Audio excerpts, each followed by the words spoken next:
Bienvenue à tous sur ma nouvelle chaîne YouTube Grenier Vintage.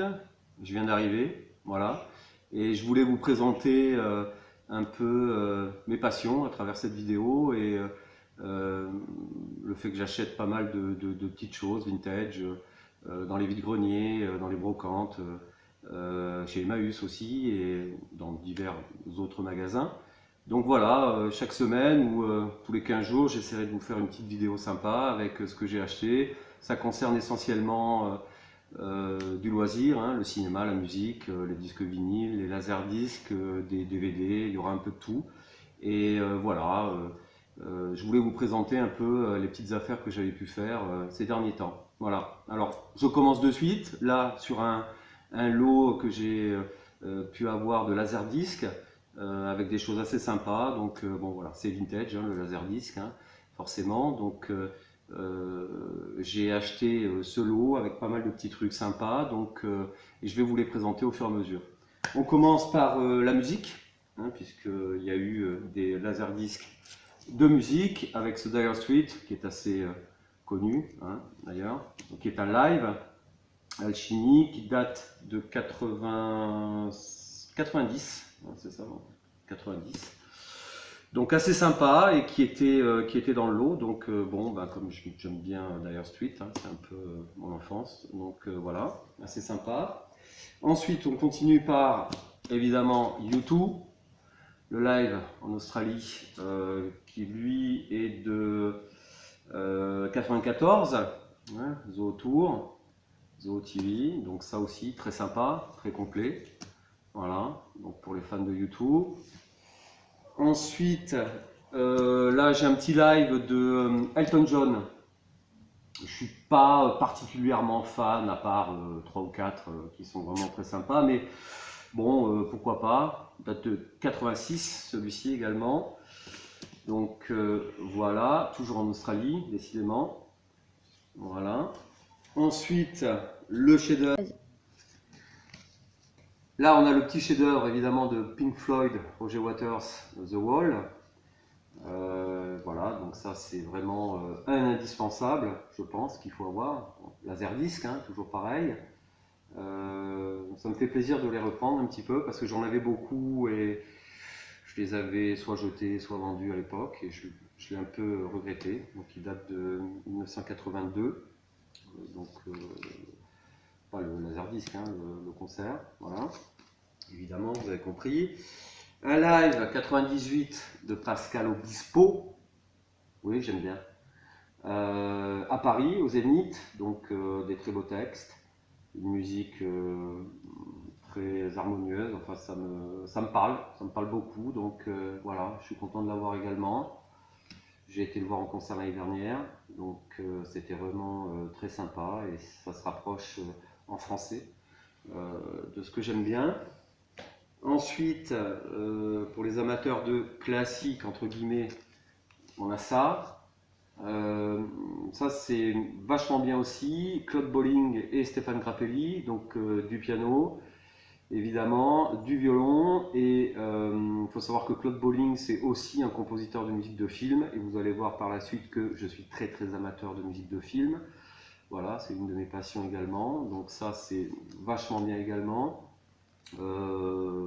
Les deux sont aussi spécialisés dans le jazz, donc très très intéressant au niveau mélodique.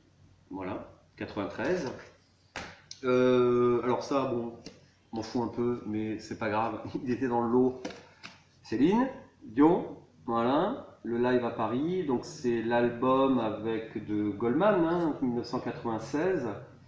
Donc il y en a quelques-unes qui sont quand même sympas, notamment la fameuse Vol, qui est un dramatique au possible, mais qui est vraiment très très très très joli, avec beaucoup d'émotion. Voilà, donc sympa. Ensuite, pour les amateurs de classique, j'avais aussi Carmen de Bizet. Voilà, donc bon, les laserdiscs en plus sont dans un état vraiment impeccable pour la plupart, Les disques, aucun problème, et les pochettes également. On verra un peu tout à l'heure certaines pochettes qui sont peut-être un tout petit peu abîmés, mais bon, rien d'exceptionnellement grave. Voilà.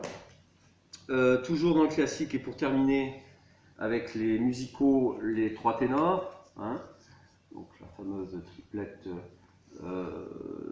donc Domingo Pavarotti, Merta, voilà, en concert en 1994, je ne l'ai pas vu, j'en ai beaucoup entendu parler, on va voir. J'aime bien le classique aussi, hein, quand c'est bien foutu, en l'occurrence avec des mecs pareils, ça peut être que bien, donc voilà, pourquoi pas. Voilà pour les musicaux, là, ce qu'il y avait dans le lot. On enchaîne de suite avec les films fantastiques, qui ont pour la plupart rythmé aussi mon enfance, et avec des titres phares, vous allez voir de suite. Ça faisait partie aussi du lot, donc voilà. On commence par La Mouche 2. Alors je commence vraiment par le moyen. Hein, c'est pas le plus exceptionnel, évidemment, par rapport au premier qui était absolument formidable et à la limite du chef-d'œuvre. Celui-ci, on va dire, est une pâle copie, mais bon, voilà. C'est un pâle, hein, en l'occurrence, édition française. Voilà, La Mouche 2. Ensuite, un film très sympa, Phénomène, Travolta. On se rapproche plus de la SF, pas un télo, mais je dirais plutôt écolo. Voilà, donc plein de bons sentiments, voilà, une très belle histoire. Et ma foi, très sympathique également. Donc Phénomène, si vous ne l'avez pas vu. Ensuite, là, on a un disque en NTSC, donc pressage américain, The Crow, avec le fameux Brandon Lee, qui, je vous le rappelle, est mort pendant le tournage. Hein, voilà, la malédiction des Lee, fils de Bruce Lee. Donc vachement bien, très glauque, très black, très noir, mais vraiment superbement réalisé. Et lui était vraiment un acteur en devenir. Malheureusement, il est mort, hein, sur le tournage, il a fait une balle perdue. Bizarre, mais bon, c'est comme ça. Ensuite, on enchaîne avec celui que je préfère. Les gens vont crier au secours peut-être. Terminator, mais le 2 de James Cameron. Pourquoi celui que je préfère? Parce que les effets spéciaux, je l'ai revu dernièrement, les effets spéciaux sont absolument incroyables pour l'époque. Incroyables pour l'époque. Et puis, j'avais trouvé ça très dynamique, un rythme soutenu, tout le long, vraiment génial, quoi. Voilà. Donc c'est un NTSC également, édition américaine. On continue avec les éditions américaines, et pareil, très très bon, L'Armée des 12 singes, Terry Gilliam, ex Monty Python, qui s'est lancé dans le fantastique, vachement bien également. Une histoire un peu tordue, avec une prestation de Brad Pitt là-dedans, dans le rôle du dingue, absolument magistral. J'avais trouvé ça super bon. Voilà, donc L'Armée des 12 singes, 12 Monkeys. Je ne suis pas sûr que ce soit le NTSC, ça. Je ne sais plus, à vrai dire. Non, c'est le PAL, celui-ci, hein, le PAL, pas NTSC, version française, donc, hein, édition française. Une nuit en enfer, là en NTSC, pareil, monstrueux, exceptionnel, avec une belle prestation de Quentin Tarantino, réalisé par Rodriguez et pas par Tarantino, avec Clooney sortait un peu d'urgence, il voulait se démarquer, donc ça c'est très très bon également. Voilà, From Dusk Till Dawn en anglais. Ensuite, un autre chef-d'œuvre aussi en pâle, Legend. Voilà, Tom Cruise, Ridley Scott, de l'Heroic Fantasy, magique. Je l'ai vu quand j'étais gosse, enfin ado. C'était voilà, 1985, il me semble, donc je vais avoir une quinzaine d'années. C'était vraiment exceptionnel.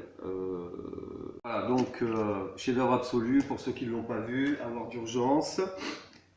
Un autre chef-d'œuvre absolu, Braveheart, en double disque, pareil de Mel Gibson, effectivement époustouflant, magique également, d'une violence rare à l'époque.